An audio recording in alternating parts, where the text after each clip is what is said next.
ataques aos três poderes da República, o Jornal da Manhã recebe agora presencialmente aqui nos nossos estúdios Dr. José Luiz Moraes, secretário-geral da APESP, a Associação dos Procuradores do Estado de São Paulo. Doutor, obrigada pela participação, seja muito bem-vindo. Obrigado, é uma honra, é um prazer estar aqui com vocês. Honra nossa. Doutor, qual o posicionamento da associação diante dos ocorridos no último domingo?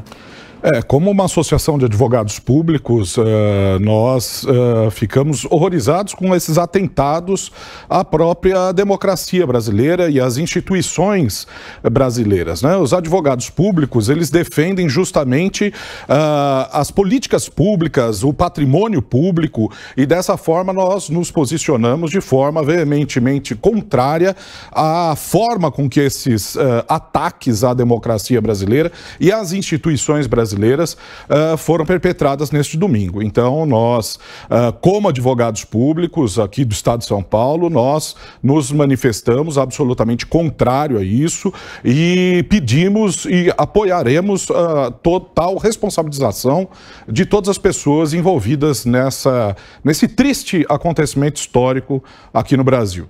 Presente aqui no estúdio do Jornal da Manhã também, o comentarista Nelson Kobayashi. Bem-vindo, viu? Mais uma vez, Nelson, sua vez de fazer a pergunta ao doutor José Luiz Moraes.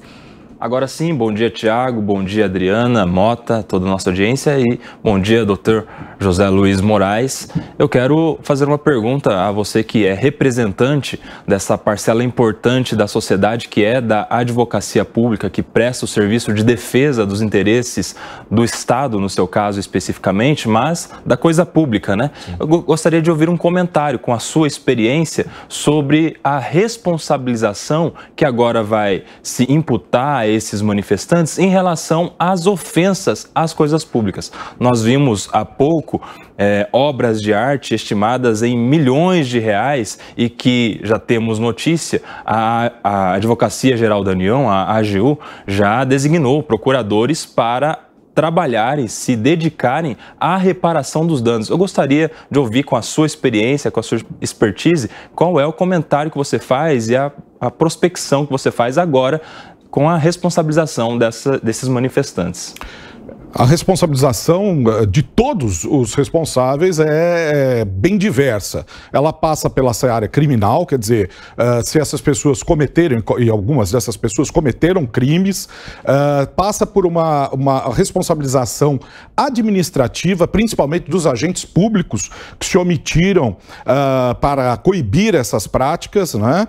E também a responsabilidade civil, quer dizer, a reparação patrimonial do Estado por todos os prejuízos causados não só ao patrimônio público, mas ao patrimônio histórico brasileiro, né, com danos, inclusive morais coletivos, pelas práticas realizadas, pelos crimes praticados neste domingo. Então, a responsabilidade é muito ampla, tanto dos participantes, né, tanto desses vândalos que fizeram isso, quanto das autoridades políticas e autoridades policiais que estavam presentes, que estavam lá naquele momento e se omitiram de qualquer forma ou não cumpriram de forma escorreita as suas funções. Então, as responsabilidades são criminais, são políticas, são administrativas e, do ponto de vista da reparação, também patrimoniais, quer dizer, com a condenação em dinheiro das pessoas que causaram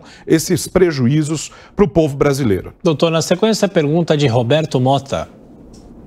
Bom dia, doutor. Parece haver fartura de material, de vídeo, documentando o que aconteceu. E parece que algumas das imagens são muito claras, permitem identificar precisamente pessoas realizando alguns atos. O senhor acredita que essas imagens possam auxiliar rapidamente na identificação das pessoas que efetivamente estavam envolvidas na destruição? Não tenho dúvida nenhuma. Obviamente que nós estamos falando de uma participação de milhares de pessoas, de pelo menos quase 2 milhares ou mais de pessoas.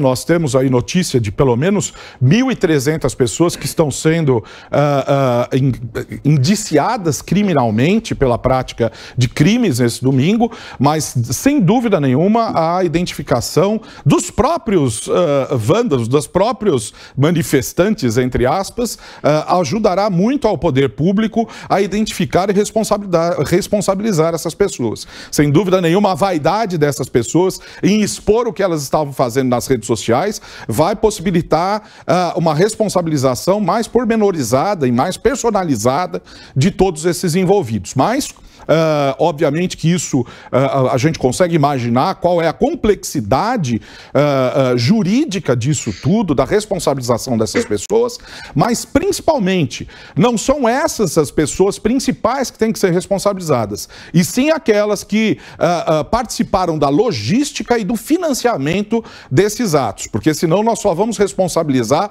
a bucha de canhão, quer dizer, aqueles soldados rasos que estavam lá imediatamente. Agora a gente precisa ir atrás também dos responsáveis imediatos, daqueles que financiaram, que organizaram e que são os mentores intelectuais dessas barbaridades que ocorreram nesse domingo. Doutor, eu lembro muito das manifestações de 2013, claro, sem comparar casos, são questões diferentes, enfim, mas eu me lembro que em 2013 as pessoas lá, os Black Blocs, eram presos, eles ficavam detidos por alguns dias e eram soltos. O que é possível agora fazer com que a gente possa acreditar que a situação vai ser diferente?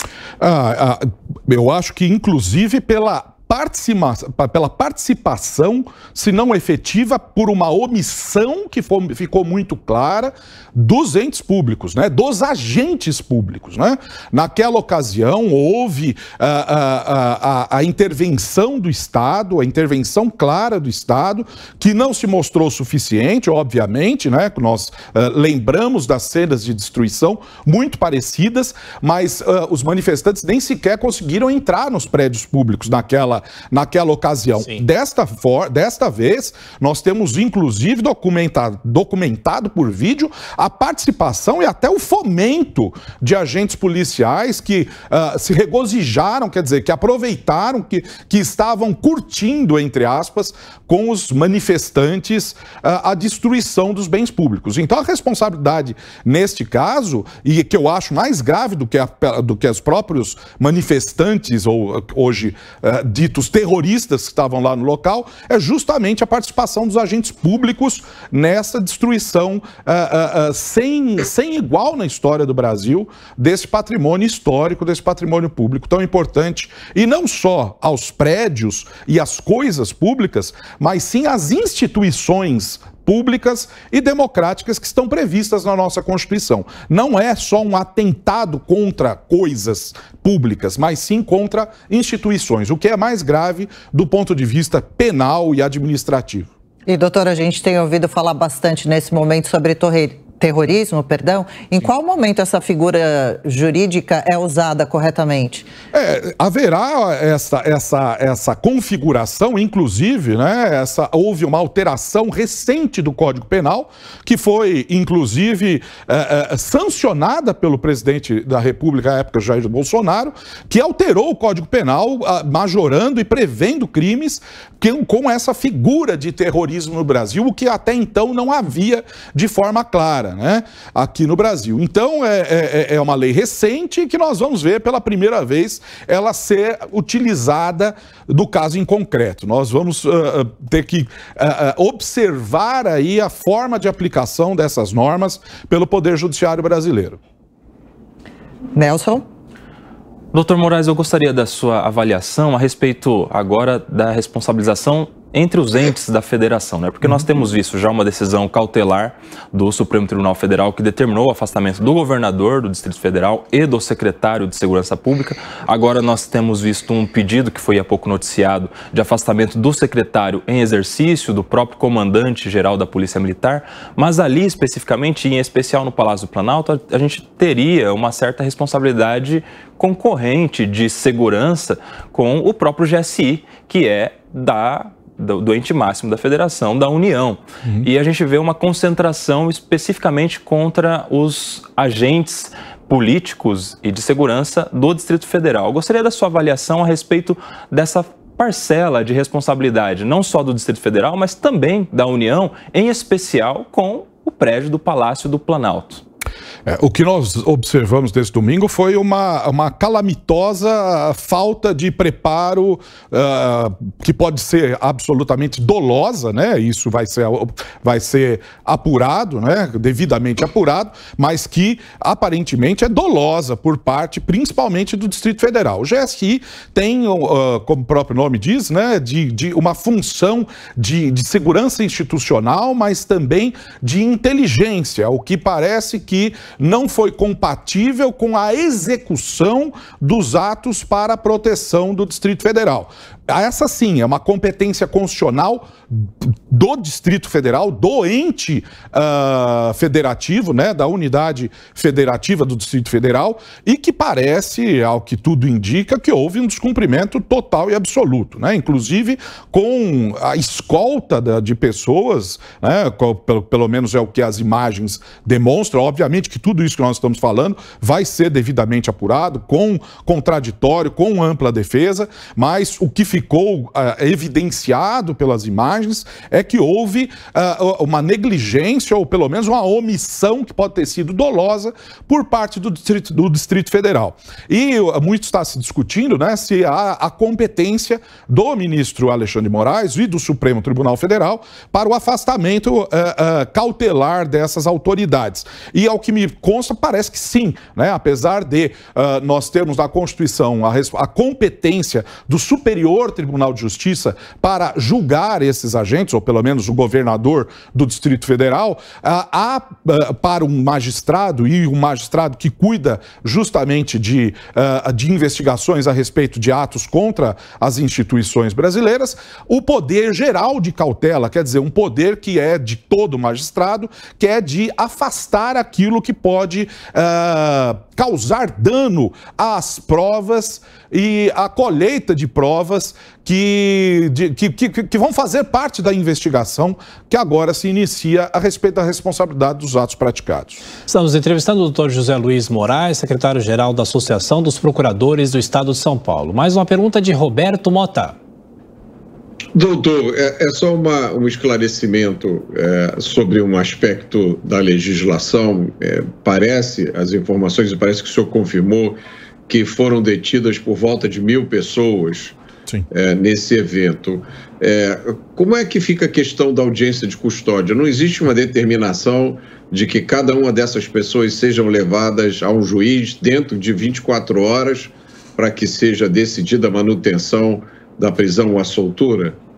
Realmente é um trabalho hercúleo, né? Porque nós estamos acostumados, eu acho que não é um costume, né, de haver uma prisão de um número tão grande de pessoas numa só circunstância, né? Obviamente que todas as garantias individuais devem ser preservadas, não é possível, né, que haja o descumprimento de garantias individuais, e que se essas garantias individuais forem descumpridas, isso tem que ser levado em consideração pelo juiz da causa, com relaxamento de prisões, com anulação de provas, inclusive. Então, as autoridades judiciais e as autoridades policiais devem estar muito atentas para que elas, sim, não pratiquem atos que sejam contrários às garantias processuais, da ampla defesa, do contraditório, de todas as pessoas envolvidas. Não é porque esses atos são bárbaros que o Estado deve agir de forma bárbara também. E é isso que é o principal ponto que nós estamos falando aqui. O Estado tem que ser responsabilizado também, o Estado tem dever de cumprir as normas jurídicas, e principalmente, né, nesses momentos mais caóticos. Não é porque houve uma barbaridade que o Estado tem que ser bárbaro como os próprios vândalos terroristas que nós estamos falando aqui. Muito pelo contrário, esse é o momento em que as instituições públicas, né, as instituições de Estado são colocadas à prova e que devem sim cumprir as suas obrigações previstas na Constituição. Doutor, é claro que os danos aos prédios estão sendo contabilizados e que esse dinheiro virá, claro, dos cofres públicos, mas é possível, se essas pessoas serem responsabilizadas, elas pagarem do próprio bolso, os empresários que financiaram esses atos? Com certeza, esse é um ponto que é importantíssimo, não só para o patrimônio público, para a recuperação do patrimônio público, mas também por questões didáticas, para que isso não volte a acontecer no nosso país, né? Beccaria falava muitos séculos atrás que não importa a quantidade de pena, mas sim a certeza da punição. É isso que nós temos que buscar agora, é a certeza da punição e de que não haverá a impunidade dessas pessoas, sejam elas agentes públicos, sejam elas pessoas comuns que estavam lá de uma forma organizada ou não. Nós temos que responsabilizar a todos, não importa a quantidade de pena, mas sim a certeza da punição, a certeza de funcionamento dos órgãos do Estado. É isso que nós esperamos das instituições brasileiras. E, doutor, eu gostaria de reforçar, o senhor citou há pouco a diferença da responsabilização dos participantes e das empresas financiadoras dos atos. Há pouco a gente acompanhou uma reportagem aqui no Jornal da Manhã, a AGU bloqueou já os bens de algumas dessas empresas. Quais as possíveis consequências para esses empresários? As consequências são praticamente as mesmas que eu falei em relação aos manifestantes, aos atores imediatos, aquelas pessoas que estavam lá imediatamente destruindo o bem público, né? É uma responsabilidade criminal, inclusive por organização criminosa. Então, porque todos estavam em um conluio, em uma organização com um fim específico, criminoso, contrário às instituições da República Brasileira. Além disso, nós temos a responsabilização administrativa, se for o caso, se forem agentes públicos, se envolverem empresas públicas, se forem contratados por agentes públicos, e também a responsabilização patrimonial, não só das empresas, mas aqueles que se valem das empresas, dos donos das empresas ou dos sócios das empresas, que se valem das pessoas jurídicas para se esconder e para esconder os seus atos criminosos. Então, todas as responsabilizações, não só das pessoas jurídicas, mas principalmente dos sócios que utilizam essas pessoas jurídicas de forma criminosa e fraudulenta para praticar crimes contra as instituições da República. Nelson Kobayashi. Perfeito. Eu gostaria de saber agora o posicionamento institucional da associação que o doutor José Moraes representa. Saiu alguma nota? Qual é a manifestação? Porque nós vimos, por exemplo, ontem no Salão Nobre da Faculdade de Direito do Largo São Francisco, diversas entidades reunidas ali, né? Inclusive nós vimos há pouco também uma manifestação da própria presidente da Ordem dos Advogados do Brasil, seção de São Paulo, Patrícia Vanzolini. Eu gostaria de saber a posição institucional da Associação dos Procuradores do Estado de São Paulo. Como eu disse, né, como advogados públicos, nós não podemos ter outro posicionamento que não o de responsabilização de todos os envolvidos, da recuperação dos bens públicos que foram perdidos, né, e da responsabilização da improbidade administrativa dos agentes públicos que se omitem e permitiram que esse absurdo acontecesse da forma como que aconteceu. Os advogados públicos, na verdade, são os advogados da democracia, da própria democracia. Porque o advogado público é aquele que defende a política pública que foi democraticamente escolhida pelo povo, né? O advogado público é aquele que permite que existam fundos que vão para a educação, para a saúde, para a segurança pública. Quer dizer, aquilo que foi escolhido pelo povo brasileiro, pelo povo paulista, aqui no caso dos procuradores do Estado de São Paulo, então a advocacia pública tem esse papel de proteção da democracia e é, portanto, uma posição institucional nossa, da PESP, aqui da Associação dos Procuradores do Estado de São Paulo, de que todos sejam devidamente responsabilizados, até mesmo para que isso não volte a acontecer, nem só no Distrito Federal, mas em qualquer unidade da federação, em qualquer lugar da República Federativa do Brasil. Ainda há tempo, mais uma pergunta de Roberto Mota. Doutor, na linha do que o Tiago perguntou antes sobre manifestações que já ocorreram no passado, movidas ao pessoal do Black Bloc, eu mesmo testemunhei algumas aqui no Rio de Janeiro extremamente destrutivas, com queima de ônibus, queima de depredação de agências bancárias, essa busca por financiadores, por pessoas que estariam por trás provendo estrutura financeira e logística. Isso é alguma novidade da legislação? É alguma mudança de abordagem? Ou isso já acontecia também naquele tempo? Eu acho que a diferença dessas duas ocasiões está justamente na estrutura organizacional, né? Até hoje, pelo menos, não houve o conhecimento público, qual era o financiamento, quem estava por detrás desses black box aí, desses black blocs. Mas hoje em dia é completamente diferente a situação atual. Parece que há evidências, há provas de organização, há provas, inclusive, de grupos de WhatsApp, onde foram noticiados e alardeados que a participação dessas pessoas nessas manifestações seria patrocinada, com ônibus, com local para que essas pessoas dormissem, alimentação e tudo. E não houve essa prova, essa comprovação dessa organização, dessa estrutura organizacional naquela outra ocasião. Então, por isso que eu acho que é muito diferente aquele episódio, que também foi um episódio grotesco, né, com esse episódio atual, em que há uma organização e também uma omissão aparente dos órgãos de Estado que permitiram com que isso acontecesse da forma com que aconteceu. Então, parece que essa é a diferença entre esses dois momentos históricos. Ambos são terríveis e não podem ser repetidos, mas deste atual tem uma dimensão organizacional muito maior do que aquilo que houve no passado recente. Para falar sobre os ataques em Brasília, o Jornal da Manhã recebeu aqui no estúdio em São Paulo o secretário-geral da PESP, Associação dos Procuradores do Estado de São Paulo, Dr. José Luiz Moraes. Doutor, muito obrigada pela presença, pelos esclarecimentos. Até uma próxima. Ótima terça. Ótima terça para todos. Muito obrigado. Bom, já que estamos falando sobre